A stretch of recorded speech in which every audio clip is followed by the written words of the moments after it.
নমস্কাৰ কুকিজ কিটচেনলৈ মই আপোনালোক সকলোকে স্বাগতম জনাইছোঁ। প্ৰথমে মই আপোনালোক সকলোকে বন্ধুত্ব দিৱসৰ শুভকামনা জ্ঞাপন কৰিলোঁ। চিংৰা খাই আমি সকলোৱে খুব ভাল পাওঁ নহয়নে? তাতে যদি চিংৰাটো মাছৰ আকৃতি হয় তেতিয়া বাৰু খাই কেনেকুৱা লাগিব? তেতিয়া আৰু নিশ্চয়কৈ বহুত ভাল লাগিব নহয়নে? সেয়ে মই আজি আপোনালোকৰ বাবে লৈ আহিছোঁ মাছৰ আকৃতিৰ চিংৰাৰ ৰেচিপি। ইয়াত মই সামগ্ৰী হিচাপে ব্যৱহাৰ কৰিছোঁ ময়দা 2 কাপ, চুজি 2 চামুচ, নিমখ আধা চামুচ, কালজিৰা আধা চামুচ, লং কেইটামান, হালধি, নিমখ, চাট মছলা, গৰম মছলা, জালুকৰ গুড়া আৰু অলপ কচুৰি মেথি।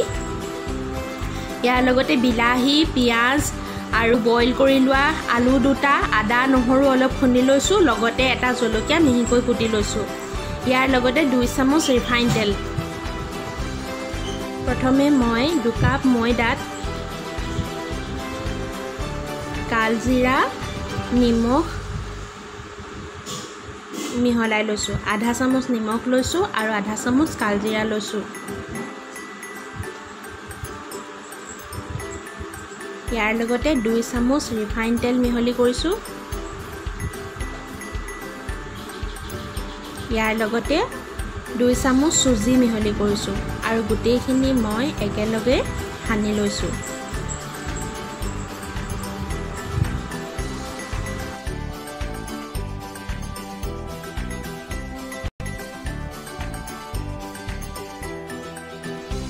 এতিয়া মই ইয়াত অলপমান পানী মিহলি কৰিছোঁ।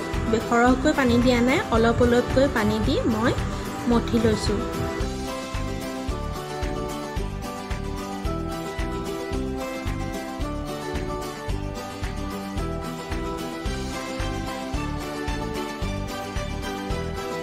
ভালদৰে মঠি হোৱাৰ পাছত ইয়াক মই 15 মিনিটৰ বাবে ঢাকি থ'ম। এতিয়া মই ফিলিংখিনি বনাই ল'বৰ বাবে কেৰাহী তুলি লৈ তাতে তেল দি লৈছোঁ আৰু বিলাহী, পিঁয়াজ, আদা, নহৰু, জলকীয়া এইখিনি মছলাখিনি দি ভাজি লৈছোঁ। ইয়াৰ লগতে মই বইল কৰা আলুখিনিও দি দিছোঁ।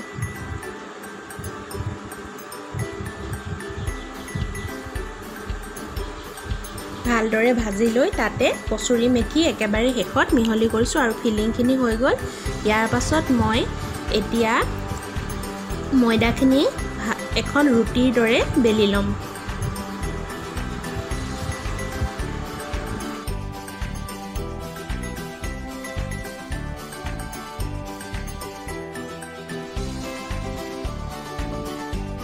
ৰুটিৰ দৰে বেলি হোৱাৰ পাছত মই ইয়াত কটাৰীৰ সহায়েৰে এটা মাছৰ আকাৰ আঁকি লৈছোঁ।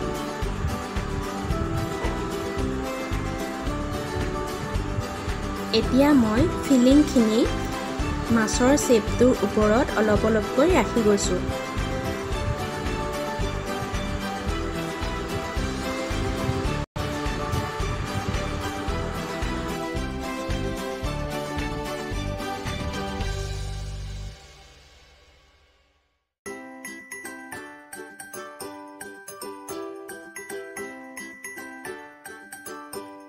এতিয়া মই কটাৰীৰে আগ লগাই লগাই এনেদৰে ছাইডখিনি কাটি লৈছোঁ।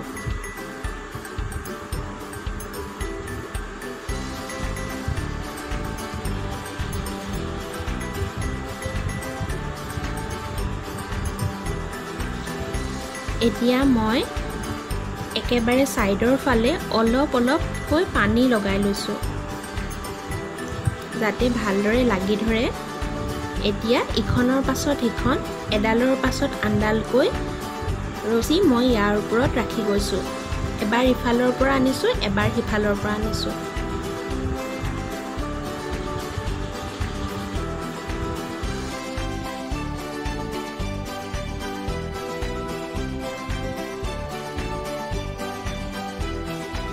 এতিয়া এখন কটাৰীৰ সহায়েৰে তলফালে মই ফিছা নিচিনাকৈ দাগ লগাই দিছোঁ। এতিয়া এটা লঙৰ সহায়েৰে মই মাছৰ চকুটো বনাই দিছোঁ আৰু এয়া মাছটো ৰেডি হৈ গ'ল। ঠিক তেনেদৰে মই 4টা মাছ বনাই লৈছোঁ। এতিয়া ইয়াক মই ফ্ৰাই কৰিম।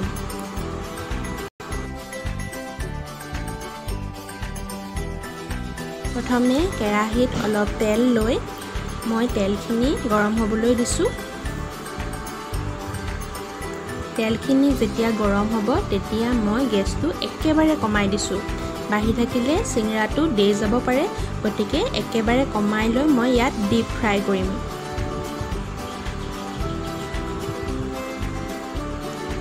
এতিয়া সাৱধানেৰে মাছটো প্লেটৰ পৰা উঠাই আনি মই তেলত দি দিছোঁ।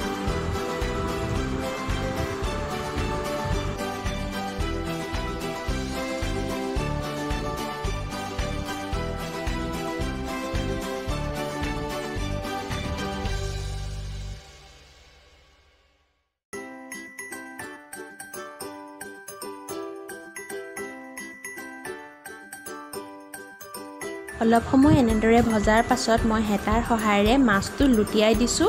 সাৱধানেৰে লুটিয়াব লাগে যাতে মাছটোৰ ফিচাটো ভাগি নাযায়। অলপ সময় এইটো পিঠি ফ্ৰাই কৰাৰ পাছত মই সাৱধানেৰে ইয়াক তেলৰ পৰা উঠাই আনিছোঁ। এয়া চাওক, আমাৰ মাছৰ আকৃতিৰ চিংৰা ৰেডি হৈ গ'ল। চাওকচোন কিমান ধুনীয়া লাগিছে দেখিবলৈ। খাবলৈ মন গৈছেনে বাৰু? এবাৰ বনাই খাই চাবচোন, নিশ্চয়কৈ বহুত ভাল পাব। ভিডিঅ'টো চোৱাৰ বাবে ধন্যবাদ, আৰু যদিহে ভিডিঅ'টো চাই ভাল পালে তেনেহ'লে প্লিজ লাইক, কমেণ্ট আৰু ছাবস্ক্ৰাইব কৰিবলৈ নাপাহৰিব। লগতে বেল আইকনটোও প্ৰেছ কৰি দিব।